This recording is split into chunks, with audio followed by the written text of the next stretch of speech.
జర్నలిజంకే మాయని మచ్చగా, అలాగే ఛానల్ అంటే broker channel అని, మరి జర్నలిస్ట్ అంటే మీడియా ప్రాస్టిట్యూట్ అనేటటువంటి అర్థాన్ని మార్చేసినటువంటి రాధాకృష్ణని తన వారాంతపు కొత్త పలుకులతో జగన్మోహన్ రెడ్డి గారిని ప్రతి వారం కూడా తన మనోగతంగా విషం చిమ్మేటటువంటి ప్రయత్నంలో ఈసారి ఇంకొక అడుగు ముందుకు వేసి మరి ఆంధ్ర రాష్ట్ర ప్రజలతో, పర్టిక్యులర్లీ వైఎస్ఆర్సీపీ మహిళా లోకంతో చెప్పుతో కొట్టించుకునే విధంగా దుష్టాంతపు పలుకులు పలికాడు.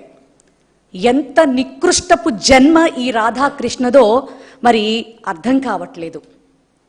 మీడియా ఛానల్ నడిపేటటువంటి వ్యక్తికి విలువలు ఉండాలి. అసలు ఆ కాన్సెప్ట్ అనేదే ఈ రాధాకృష్ణ దగ్గర మచ్చుకైనా కూడా కనపడదు.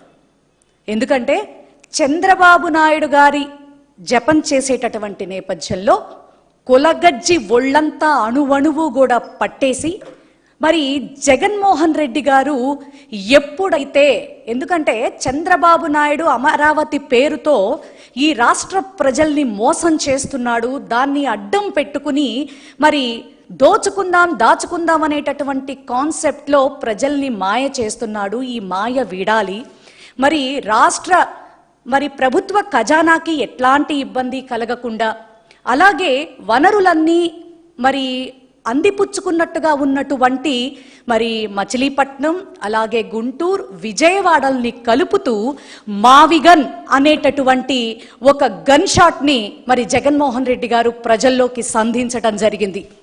ఇది ప్రజల్లోకి చొచ్చుకుపోయింది అన్న మాట మరి వాళ్ళకి తూటాల్లాగా మెదడులోకి, గుండెలోకి చొచ్చుకుపోయి మరి రాధాకృష్ణకి ఏం చెయ్యాలో తెలియక ఇంత వివరణాత్మకంగా జగన్మోహన్ రెడ్డి ఇంత విజన్తో మరి ఎట్లాంటి లొసుగులు లేకుండా, ప్రజల మీద భారాలు లేకుండా మరి ఇంత గొప్పగా రాజధానిని క్రియేట్ చేసుకోవటానికి ఇంత మంచి ఆలోచన ప్రజల్లోకి గుప్పించేశాడు. మరి ఏమిటి చంద్రబాబు నాయుడు పరిస్థితి? దీన్ని ఎట్లా అయినా సరే డైవర్షన్ పాలిటిక్స్లో భాగంగా ఏదో ఒకటి చెయ్యాలి అని చెప్పని ఎంతటి కిరాతకానికి దిగజారిపోయి, నిజంగా కడుపుకి అన్నం తింటున్నావా, గడ్డి తింటున్నావా? లేకపోతే కూటమి నేతలు ఉదయకాల సమయంలో మరి కాలకృత్యాలు తీర్చుకున్న తర్వాత మరి వాళ్ళ అశుద్ధాన్ని ఏరుకుని తింటున్నావా అని ప్రశ్నిస్తా ఉన్నాం రాధాకృష్ణని. ఎంత సిగ్గులేని జన్మ కాకపోతే నిన్ను వైఎస్ఆర్సీపీ మహిళలు, వైఎస్ఆర్సీపీ నేతల భార్యలు నిన్నేం చేశారయ్యా? ఒక తల్లి కడుపున ప్రేమకి గుర్తుగానే పుట్టావు కదా. ఏం జన్మ నీది, సిగ్గులేని జన్మ. కులగజ్జి ఉండొచ్చు కానీ ఇంత దారుణాతి దారుణంగా మరి ఒక వ్యక్తిని ద్వేషించడం అనేది, మరి అందులోనూ ఆ వ్యక్తి పతనాన్ని కోరుకుంటూ ఇంతకి దిగజారిపోవడం అనేది ఒక్క నీ విషయంలో మాత్రమే కనపడతా ఉంది. ఏంటేంటి ఈ రోజున మా నేతల ఆగ్రహావేశాలు చూసేటప్పటికీ మీ సీఎం గారు, డిప్యూటీ సీఎం గారు, లోకేష్ గారు ట్వీట్లు చేస్తా ఉన్నారు.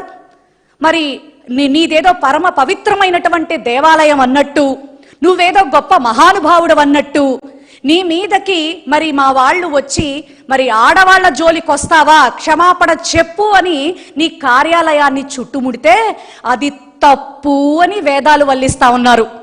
మరి మా సాక్షి మీడియా మీదకి మరి ఎలా చెలరేగిపోయారు?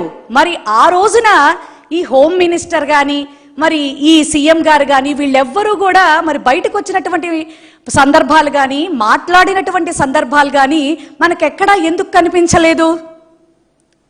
నువ్వేమన్నా పెద్ద పైనుంచి కిందకి దిగొచ్చావా? అంటే నువ్వు చంద్రబాబు నాయుడు గారిని ఆకాశానికి ఎత్తేసేటటువంటి పనిని ప్రతిరోజు పెట్టుకుంటూ ఉన్నావు కాబట్టి నువ్వెట్టాంటి తప్పుడు పని చేసినా, ఎంత స్థాయికి దిగజారిపోయినా నిన్ను సపోర్ట్ చేసుకుంటాము అని చెప్పేటటువంటి సీఎం ఈ ఆంధ్ర రాష్ట్రానికి ఉండటం నిజంగా ఆంధ్ర రాష్ట్ర మహిళల దురదృష్టంగా మేము భావిస్తా ఉన్నాం.